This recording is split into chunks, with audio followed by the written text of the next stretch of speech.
Vamos falar de Memphis Depay. A contratação repercutiu, mas meu amigo, o que teve de gente se doendo porque o Corinthians contratou o holandês é brincadeira.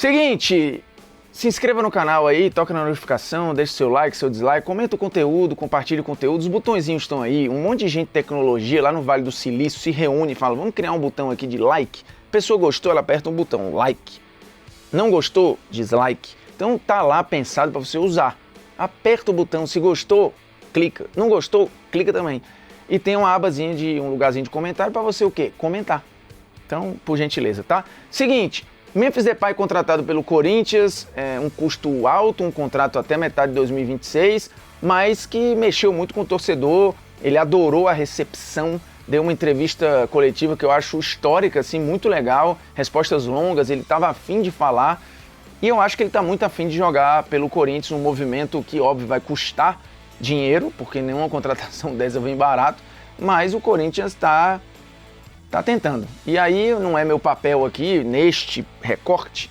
ficar avaliando se vai ficar devendo, se não vai ficar devendo, enfim, eu não sou da Receita Federal, e aí quando der ruim, se der ruim, a gente vem avaliar. Por enquanto a análise ela é técnica da contratação e do impacto que ela já teve, né, no Corinthians. Mas vamos ver o que a galera disse sobre a contratação do Depay, e começando pelo pessoal do Mil Grau aqui, né?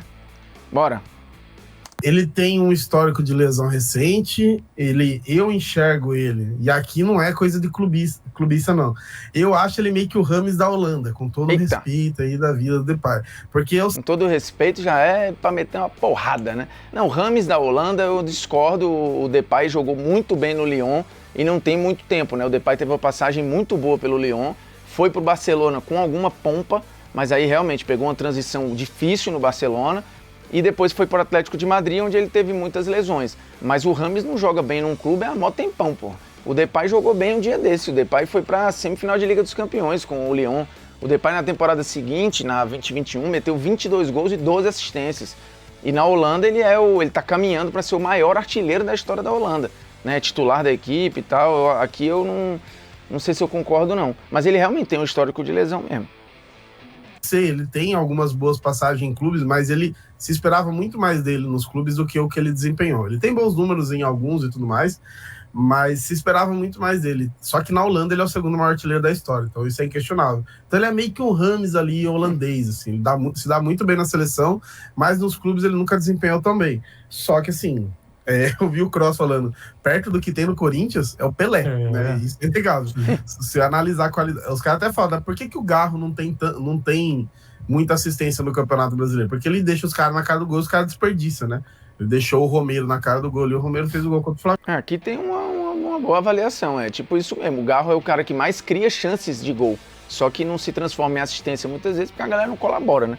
Vamos ver se o Memphis consegue ajudar nessa conversão aí. Ele é muito bom, então assim, pode ser realmente um benefício. Só que eu acho que o Corinthians não tem margem de erro. Então ele pode ser uma contratação que salva o Corinthians do rebaixamento, ou pode ser a pior contratação da história que acaba de afundar, porque financeiramente, se não der retorno, é um risco. Então, é caixão e vela, né? O cara parece o Cauã Raymond da Shopee, não parece? Tipo, é basicamente a última alternativa. Não, é equívoco. É o Fred Caldeira da Shopee, né? Tem alguns comentários na ele lembra um pouco o Caleri, não lembra também esse cara aqui, ó? É caixão e vela, né? Ó o Caleri. Agora, aqui, ó, nesse recorte aqui, não tem um quê de Fred, Caleri e Cauã Raymond? Os três misturados, batidos no liquidificador com leite de aveia. Não tem... Só Fred e Caleri, né? Mas eu gostei, eu achei que eles fizeram uma análise show. É basicamente a última alternativa. É um risco mesmo. Tem alguns comentários na Europa de que o Depay está vindo jogar numa liga menor, numa liga desconhecida e tudo mais, e isso deixou os patriotas brasileiros irritados.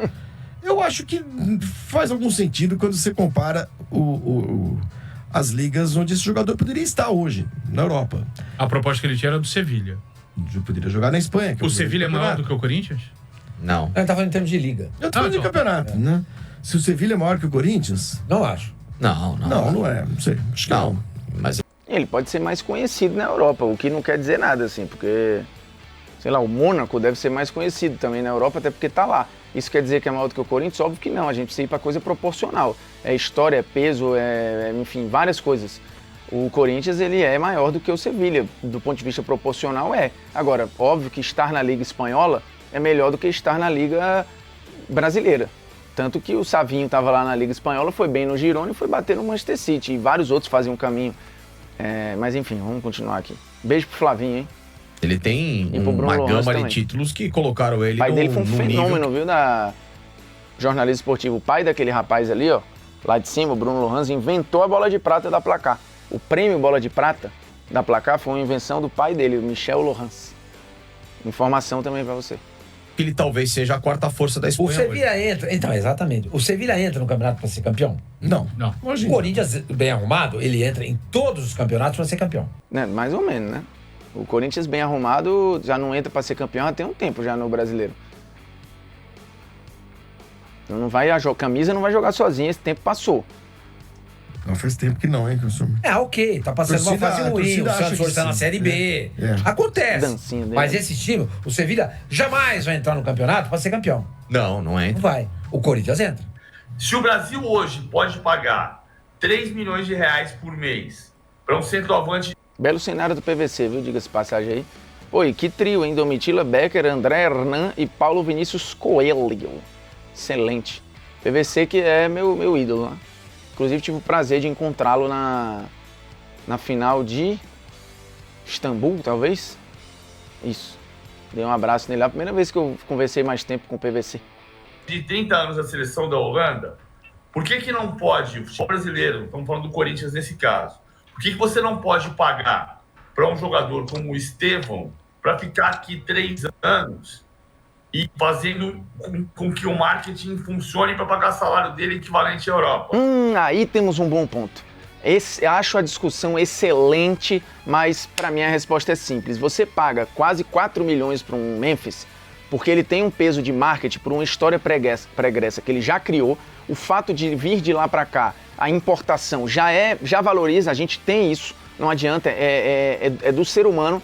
Então, assim, a gente pega um cara com histórico de Champions, de seleção e que tem uma grife mundial e traz, você está pagando pela história de vida do cara. Quando você tenta pagar um valor desse para manter um Estevão, você está fazendo uma aposta, porque você não tem garantia que o Estevão vai ser isso. E outro, o Estevão quer ir, ele vai ser melhor lapidado lá. O cara está em processo de construção de personalidade. O Depay, ele já está pronto vindo para cá, então você paga pelo ativo pronto. Ele vai levar a gente ao estádio porque ele é um cara que tem uma história no futebol que as pessoas conhecem. O Estevão, ele é um desejo, ele é uma aposta, ele é uma esperança.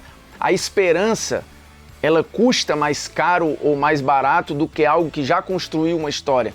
É diferente, então eu acho que do ponto de vista de mercado, faz sentido você pagar para algo que já tem um ativo garantido do que pagar para algo que é um prospecto, é um futuro, ele é uma promessa. Então, assim, quando eu vou comprar algo, e aí vamos lá, agora eu vou ser matador aqui. Quando você compra um prédio na planta, ele é mais barato do que um prédio pronto, certo? Normalmente, eu compro prédio na planta, vamos dar um exemplo aqui, o prédio é 800 mil. É caro, tá? Quando ele fica pronto, ele custa 2 milhões, pô. Porque você já viu a obra pronta, a vizinhança já tá fluindo ali, então, e às vezes se valoriza, né? Porque, cria um mercado do lado, aí daqui a pouco cria um empreendimento ali do lado, um projeto de segurança pública, sei lá, e valoriza o lugar. O lugar pronto, ele vai ser mais caro do que o lugar na planta, óbvio, quando eles são proporcionais, né?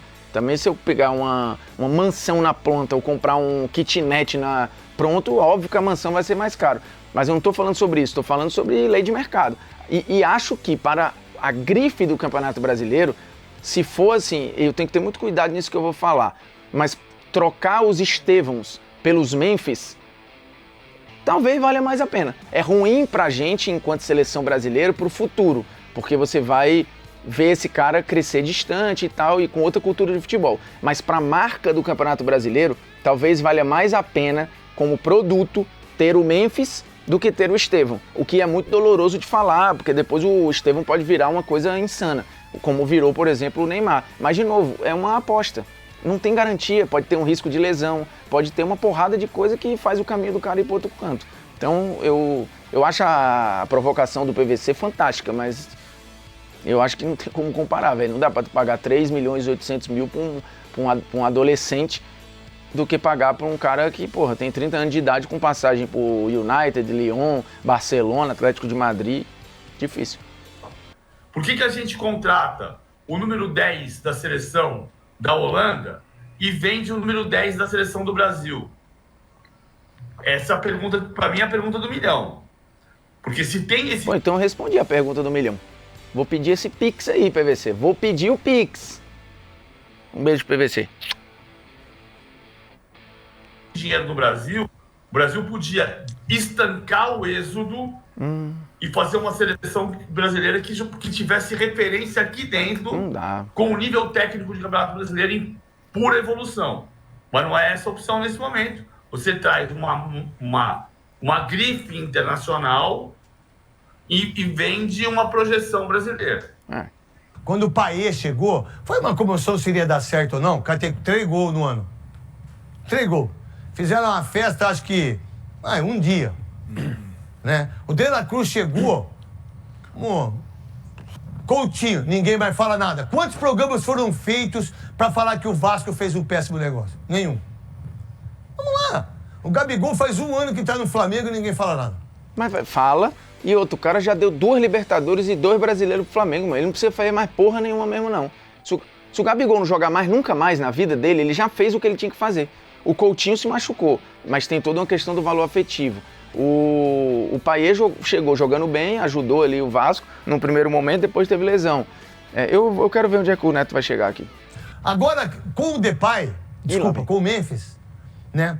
Se faz programa em todos os programas, e todos os GS, e todos os UOLs, e todo mundo, e tudo canal, é os defeitos dele. A maioria é os defeitos. Primeiro, defeito. Mas ele só machuca, né? Mas será que ele quer jogar aqui? Cara, isso aí não é verdade. Quando o Grêmio contratou o Douglas Costa, foi várias críticas. A própria questão do Coutinho foi muito falado da parte física dele. Quando o São Paulo contratou o Rames, a mesma coisa. Então isso aí não é justo. O De La Cruz não tinha o que falar mesmo, porra. O cara jogou uma porrada de vezes no River, continuidade da porra, chegando no time pronto. Não tinha o que falar mesmo. E tá aí jogando bem. Será que ele veio aqui por causa... Todos os programas fazem em cima disso. Mas vocês não fazem em cima do Felipe Anderson, por exemplo, que chegou no Palmeiras, 12 jogos, 1 gol. Porra, mas na boa, o Felipe Anderson teve mais de 100 jogos seguidos na Lazio. Tu vai falar o quê no doido desse? Ele não tinha problema físico, e não tinha mesmo. Ele é bom. Aí você faz jogar pro alto e vê o que acontece. Agora ele já recebeu crítica. Perdeu até o lugar ali, ficou naquela, vai jogar, não vai jogar. Desclassificou da Copa do Brasil e da Libertadores. Os caras já estão fazendo assim, campanha pra saber quando que ele não vai dar certo. Quando que não vai dar certo, quanto que não vai pagar, quanto que não vai acertar, quanto que o patrocinador não vai pagar. Ninguém tá prestando atenção. E é croma, tu sabe que é croma, né? Isso aí é um fundo verde. Pro Brasil. Mas é perfeito. Ele é absurdo em todos os sentidos. E aí, vamos mais. Em todos os sentidos. Marília Ruiz, Mili Lacombe, Hélio de la Penha, Renato Maurício Prado. Sem exceção. O Memphis Depay é um tremendo de um boêmio.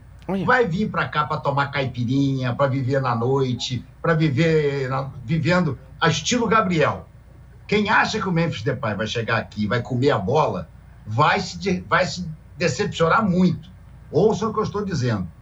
Memphis Depay tá longe de ser o craque que eles pensam que é. Mas da onde que o Renato tirou que o Depay é boêmio e que ele teve esses problemas? Eu não lembro de ter essas notícias no Barcelona, no Atlético, nem no Lyon. Ele pode ser um cara ali que gosta de rap, de não sei o quê, mas nunca vi ele dar problema nem na seleção holandesa porque ele gostar de beber, porque não sei. Sinceramente, enfim. E principalmente está longe de ser o profissional que eles pensam que é. Mas só uma pergunta aqui, essa galera não é o pessoal que nos anos 90 era massa, o jogador boêmio, boleirão, que saía pra festa, que pegava mulher, que ia pra night, ia pra não sei o quê. Quando o Flamengo contratou o Romário em 95, e eu achei fantástico, contratou um cara que gostava da noite, que não estou comparando tecnicamente, tá? Mas estou falando da história do profissionalismo, que o próprio Romário falou, gostei de treinar, pô. Agora, quem não é profissional é o Corinthians, porque o Corinthians está fazendo uma dívida que não pode pagar, baseado numa promessa de uma empresa, Esporte da Sorte, que é investigada pela polícia. Pô, Renatão, o Flamengo fez isso, décadas. Todos os clubes brasileiros já fizeram isso. Todos, sem exceção. Todos que fizeram grandes contratações fizeram dívida em algum momento. Todos, absolutamente todos. Então eu estou sentindo o cheirinho de Traffic e Ronaldinho Gaúcho. Não, a Traffic paga. 3 meses depois a Traffic diz assim, não tenho condições de pagar, porque eu não consegui vender nada de publicidade com o Ronaldinho Gaúcho. Flamengo, se quiser que pague. E o Flamengo resolveu pagar, entrou num buraco monstruoso, deu tudo errado. Essa do Memphis Depay está seguindo o mesmo roteiro do filme. Esse filme eu já conheço, se vocês morrem no fim. Ouça o que eu estou dizendo. Acho quase impossível o Depay resolver os problemas do Corinthians e, principalmente, a Esporte da Sorte continuar pagando o Depay como promete. Gente, esse cara vai vir ganhando entre 2 e 3 milhões de reais. O Corinthians já tem um outro que foi contratado ganhando 2 milhões, que é o Igor Coronado, que é reserva e que está lá. E o Fabinho é o maestro disso tudo. Gente, o Fabinho está fazendo uma lambança atrás de lambança no Corinthians e vocês estão se iludindo. O Fabinho devia ser o primeiro a ter chegado e dizendo, gente, nós não podemos contratar esse cara. Esse cara vai custar um dinheiro que nós não temos. Nós já estamos devendo. Nós temos que pagar o Flamengo, nós temos que pagar o Cuiabá, nós temos que pagar o Santos Laguna, nós temos que pagar os direitos de imagem atrasados de muita gente. Não, ele vai lá e aparece como o salvador da pátria, contratando um jogador que é duvidoso em termos do que pode ainda entregar em termos de futebol e é um custo completamente absurdo e completamente fora de todas as possibilidades reais do Corinthians. Então, Fabinho Soldado, para mim, continua o mesmo. Protagonizando agora. Pior, né? Porque lá no Flamengo ele não tinha tanta autonomia. Agora, no Corinthians, soltinho, final do ano vocês me contam. Ele é muito bom de retórica, né? Ele encerra bebendo água ali, tipo, vou aqui ficar assistindo de camarote. Foi um bom programa. Eu acho que algumas opiniões ali foram bem equilibradas e tal, mas, cara, o time do tamanho do Corinthians, uma contratação do tamanho do Memphis, é pra causar mesmo esse impacto aí, tá tudo certo, é isso aí. O futebol é esse mercado mesmo, muito louco. É nóis, hein? Até semana que vem. Um abraço.